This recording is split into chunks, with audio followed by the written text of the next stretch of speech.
Just popped in for some tomatoes. Even a little tomato would help. If you've been to do your weekly shop in the past few days, you might have noticed a few gaps. Social media has been awash with pictures from frustrated shoppers of empty shelves in the fresh fruit and veg aisle. Now, some of the big supermarkets are taking steps to protect supplies.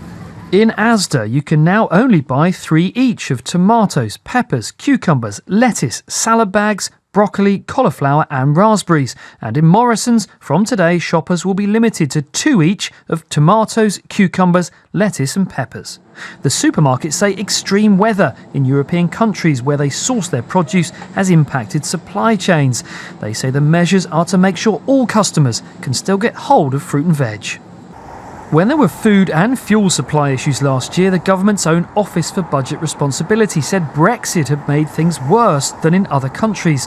This time, some retail analysts say the problems are down to high energy costs and extreme hot and cold weather affecting crops across Europe. Hi, welcome back to Joe Blogs. In this video, I want to talk to you about the ongoing food crisis. But I'm not talking about Sri Lanka or Pakistan or Cuba or Ethiopia or any of the countries you may be thinking of. I'm talking about the UK. As you saw at the start of the video, the UK is currently in the grips of a fresh food crisis. And in today's video, I want to go through the details of that. We'll have a look at what's been going on with regards to UK production, how much the UK actually imports in terms of its food requirements, what's been going on with regards to Brexit, because Brexit happened in 2020, over 3 years ago, but the impacts are still being felt, and a lot of commentators are saying that what's going on right now is a direct result of the UK exiting from its relationships with the EU. So we'll have a look as to whether or not that's true. We'll have a look at the current level of imports to the UK from the EU and analyse what's happened with regards to trade with the European Union.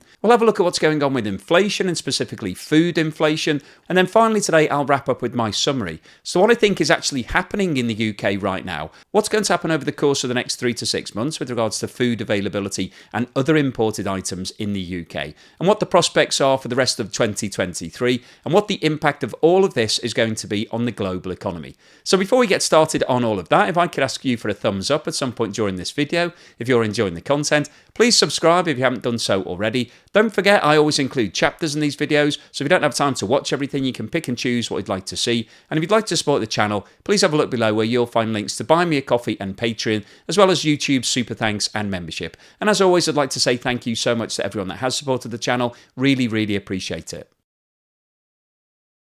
Now, hopefully everybody watching this video is aware that the United Kingdom is an island. And in any island economy, you rely upon imports of certain items that are either not available in your country or it's not possible to create. And as a result of both that dynamic and the growing appetite for different types of food, the UK has to import a large amount of food every single year. And this chart, which is taken from the latest UK food security report produced by the UK government, shows the origin of all food consumed in the UK between 2009 and 2020. And as a quick reminder, the UK exited from the European Union on the 31st of January 2020. So the 2020 figures include 1 year of non-EU membership. So what this chart shows is that the UK produces around 50% of all of the food that's consumed. That's the light green section at the bottom of this chart. The dark green section at the bottom actually relates to UK exports, so you can ignore that for the purposes of this discussion. Not surprisingly, given the UK's location and also its historical relationship, the European Union is the largest source of all imported food, providing around 28% of all of the food that's consumed. The next most important area in terms of importing food is Africa, which equated to 4.4% in 2020, followed by South America, which equated to 3.8%, North America 3.7%, and Asia 3.6%. And this chart shows the individual countries that the UK has the highest exposure to in terms of food imports. And as you can see, the biggest exposure is to the Netherlands, which equates to around £5.3 billion worth of imports every year, followed by Germany at 4.5, Ireland and France at 4.4, Spain at 3.6, Italy 3.1, Belgium 2.5, Poland 2 billion, and the USA and Denmark 1.3 billion. So the UK produces around half of all of its food requirements every year. So let's have a look at what's happening with food production in the UK right now. The seeds are sown, but the UK's tomato harvest is yet to bear fruit. And it's likely to be a disappointing one this year. Rising heating and fertiliser costs are forcing growers to cut production at a time when imports are drying up because of poor weather. At Lee Valley, one of Britain's biggest fruit and veg nurseries, growers would usually have a crop of tomatoes ready by now, but they've had to delay the season by 2 months. Whether in Spain and in North Africa, there's food shortages, and that's only going to continue because we've delayed planting. So where we'd have British produce on our shelves now, cucumbers, peppers and tomatoes would have followed. It's been delayed by another 3-4 weeks, so this is just the start of it. In the UK, we produce about half of the food we consume, but the balance is likely to tip away from UK growers as rising food, fuel and fertiliser costs force them to delay or stop production altogether. And if imports can't fill the gap, then empty supermarket shelves could become a common occurrence. Morrisons and Asda have already started rationing some fresh produce, limiting purchases of tomatoes, cucumbers and lettuce to 2 or 3 per customer. But experts say consumers may have to put up with higher prices. Unfortunately, we have seen inflation in food prices. We're anticipating that will fall as we go through this year, but I think we're still seeing very unusually high prices in supermarkets at the moment.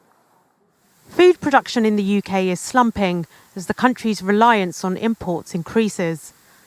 British growers say they want to help, but right now they can't afford to feed the nation. So as you've just seen, the UK is capable of growing its own fruit and vegetables. These can all be done under controlled conditions. You have greenhouses, you can have heating lamps, all sorts of different methods are available these days to force grow fruit and vegetables. But the problem with doing that is it's an expensive way of producing food. You need to use large amounts of fertiliser and heating to get the results that you want.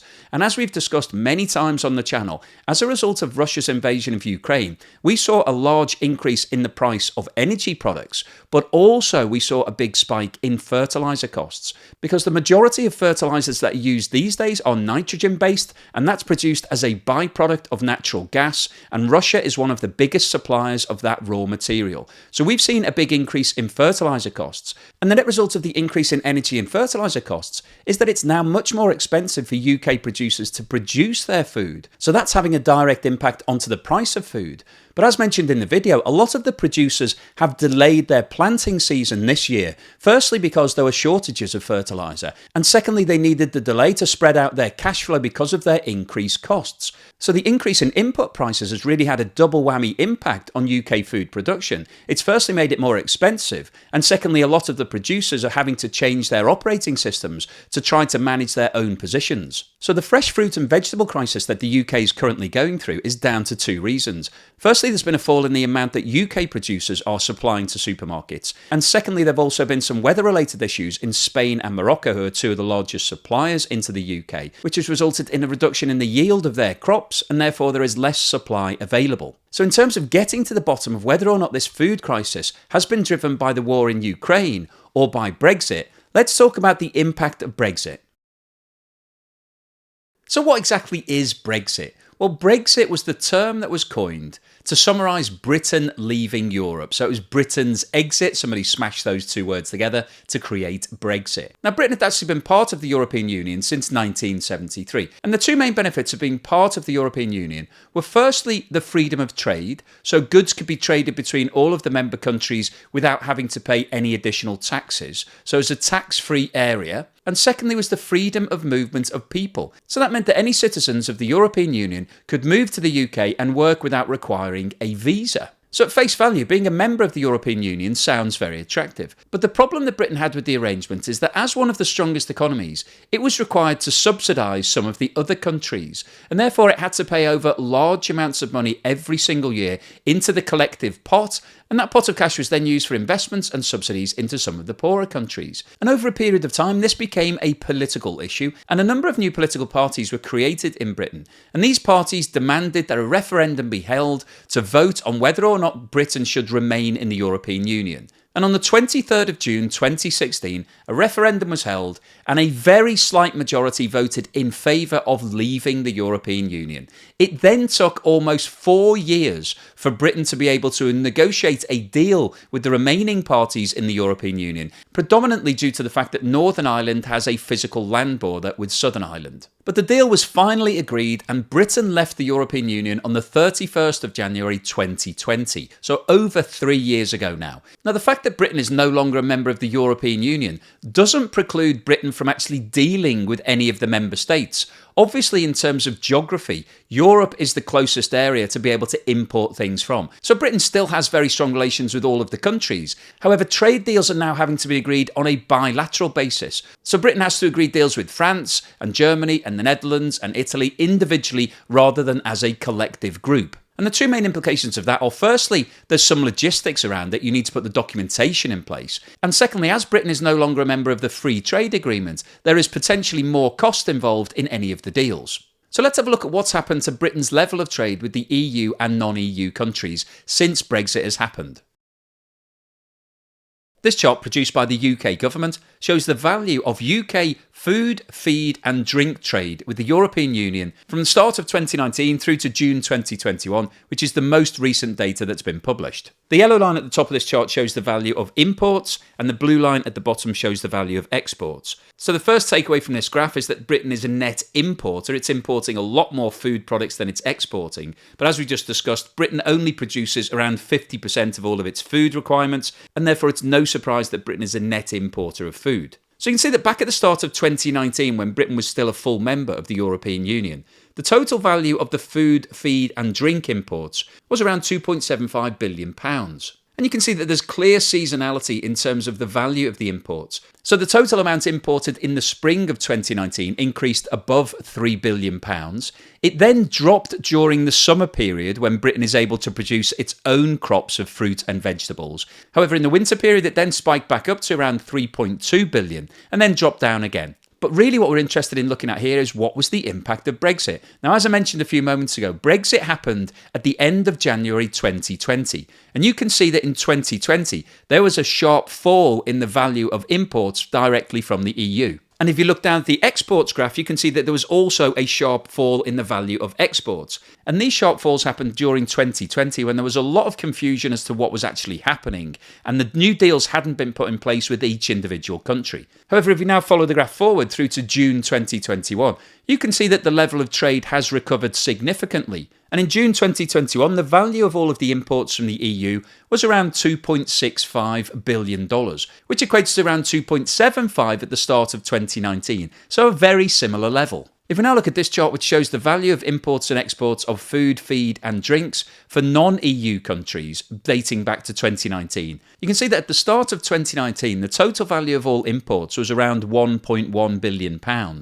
And if we run forward all the way through to June 2021, the total value has increased to around 1.25 billion, which I think is very interesting because it shows that the level of food, feed and drink trade with non-EU countries hasn't really been affected by Brexit, nor has the level of trade with the European Union. And one of the reasons for that is because Europe is close to Britain. So if you're importing food substances, particularly ones that have a limited shelf life, then it makes sense to minimise the distance that you're transporting that food over. And so Europe is the obvious place to try to source things. So Brexit hasn't really had a major impact with regards to the amount of food that's being imported directly from the EU.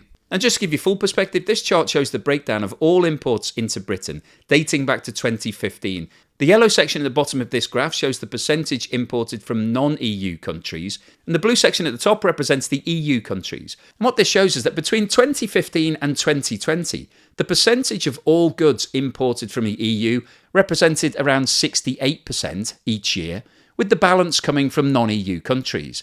Now in 2021, you can actually see the difference that Brexit had made in terms of all goods. So this isn't just looking at food, this is absolutely everything. And in that year, the percentage of imports from the EU dropped to 60%, with 40% coming from non-EU countries. But as I mentioned a moment ago, it hasn't really had as big an impact in terms of food because of the nature of food and the fact that you want to minimise the distance that it's being transported over. So the analysis we've just looked at shows that Britain is still doing high levels of trade with the European Union, but there are actually two direct negative implications of Brexit. Firstly, there is the cost, because Britain is no longer part of the free trade agreement, and it's having to negotiate deals on a case-by-case basis. And some of those deals may be more expensive because it's no longer in the subsidy system that operates within the EU. And the second factor that Britain's feeling the pain from is the freedom of movement of people. Because in the food industry, there are a lot of temporary jobs that are low paid that historically were filled by migrants coming in from Europe. Now, a lot of these jobs relates to farm work, people coming to farms and picking fruits and vegetables as and when they're ripe. And in the past, Britain benefited from this migrant seasonal labour coming in, doing all of this low-paid work, and then going back again. But unfortunately, since Brexit, a lot of those people are no longer able to come to the UK. And that's caused two problems. Firstly, there's been a shortage of people, so there physically hasn't been enough people to actually pick all of the crops. And secondly, the cost of the people who have been employed has gone up because of those shortages. And both of these factors are now causing a problem for UK producers because their costs are going up. And some UK supermarkets are now looking at cheaper imports rather than more expensive UK production. Russia's invasion of Ukraine had two direct negative impacts on the food industry. Firstly, we saw an increase in energy prices. We saw oil, gas and other commodities spike initially in the first few months and have remained at elevated levels because of the changes in the global supply chain and differences in terms of where countries are buying their energy products from. And the increase in energy costs is increasing the input prices for a lot of food production because, as we saw earlier in the video, a lot of it is now produced in greenhouses where they need heating and various other things, all of which require energy. So those prices have gone up. And in addition to that, transport prices have also risen. So if the UK is importing its food from Spain or Morocco or Germany, that food has to be transported either by road or by air transport. And the increased fuel costs have to be passed on by producers to consumers. But the other major problem that the war in Ukraine has caused relates to fertiliser. As I mentioned earlier in the video, the vast majority of fertiliser that's now used is nitrogen-based, and that nitrogen is a byproduct of natural gas. And the war in Ukraine has caused two problems. Firstly, there was an increase in the price of that nitrogen, and so we've seen increases in fertiliser prices. And secondly, as Russia is one of the largest producers of fertiliser, and we saw lots of countries introducing sanctions against Russia, we started to see shortages in fertiliser. And both of those factors have major implications for the food industry. Firstly, there's been an increase in costs, and secondly, there's been a reduction in terms of availability. And that's one of the reasons why we heard earlier that UK producers have been delaying their production. Firstly, there was the cost implication, so they were trying to spread out their cash flow. And secondly, there was the availability problem with regards to fertiliser. This chart shows the rate of inflation in the UK over the last 12 months. And this shows that back in February 2022, before Russia's invasion of Ukraine started, inflation was running at 6.2%, which is much higher than the UK target rate of inflation of 2%. However, following the start of the Ukraine war, prices started to increase rapidly and reached the peak of 11.1% in October 2022. And if you follow the channel, I'm sure you'll be fully aware that this was driven predominantly by increases in commodity prices. The price of oil and natural gas and food substances rose significantly. And as a result of this, the UK, alongside lots of other countries, started increasing interest rates rapidly to try to reduce spending. And over the course of the last 3 months, the UK has seen a reduction in inflation, albeit at a relatively slow rate. And the current official rate of inflation is running at 10.1%, which is still significantly higher than the target rate of 2%. If we now look at what's happened to food inflation over the course of the last 12 months, you can see that the trend through to October 22 is very similar to what we've just looked at. And food inflation increased from 5.1% to 16.2% over that period. However, despite the fact that interest rates have been increasing, food inflation hasn't reduced in the last 3 months, and the official rate for January is running at 16.7%. Now, we've just been through all of the details as to what's causing the rise in food prices, and this is obviously going to be very difficult for the UK government to solve, particularly given the fact that there are now shortages. And when we have shortages in terms of supply, that means that demand is exceeding supply, and that tends to force prices up. And if you follow the channel, I'm sure you'll be aware that food inflation is a major problem for a lot of governments around the world. And the reason why it's such an important issue is because it's indiscriminate. Everybody has to buy food, and the people who are affected the most when prices are rising are the poorest members of society, because they're spending a much higher percentage of their monthly budget on food. And so when you've got prices rising by 16.7%, that generally means that the poorest members of society are able to buy less things because they don't have anything in terms of savings, and so they just have to make decisions as to whether they're buying food or putting the heating on. So what's the summary and conclusion today? Well, I wanted to post this video because food insecurity and shortages has been a regular topic that we've talked about over the course of the last 12 months. Following Russia's invasion of Ukraine, a number of countries have been hit with supply problems and also have run short of cash and haven't been able to afford to buy in sufficient amounts of food. However, the United Kingdom is the 6th richest country in the world. So we certainly shouldn't be talking about food shortages and food insecurity. And the purpose of today's video is really to dig down into the detail, to look at why the shelves are currently empty in terms of fresh fruit and vegetables, and whether or not this is related to the war in Ukraine, whether it's related to Brexit, or whether it's related to other factors. And I think what we've seen today is that it's a combination of factors that have caused these problems. There's no doubt that the increased cost of fertiliser, the shortages of fertiliser, and the increased transport costs as a result of the invasion of Ukraine have definitely had a negative impact on the food industry in the UK. Firstly, the cost of producing fruit and vegetables in greenhouses in the UK has gone up materially. And secondly, those elevated costs have also impacted on overseas producers and the transport costs of moving this food to the UK. But alongside those factors, Brexit has also resulted in higher costs for the UK because they're no longer part of the free trade agreement. And the UK is also struggling to access lower cost labour that historically came from a lot of the countries within the EU. And in addition to those factors, the UK's also suffered from poor weather. Over the course of the last month or so, crop yields in Spain and Morocco, which are two of the countries that produce a lot of fruit and vegetables that are imported directly into the UK, have been directly impacted by poor weather, and that's led to a reduction in the availability of supply from those countries. So we now know the reasons why there are empty shelves in UK supermarkets. But in terms of looking at what's going to happen over the next 3 to 6 months,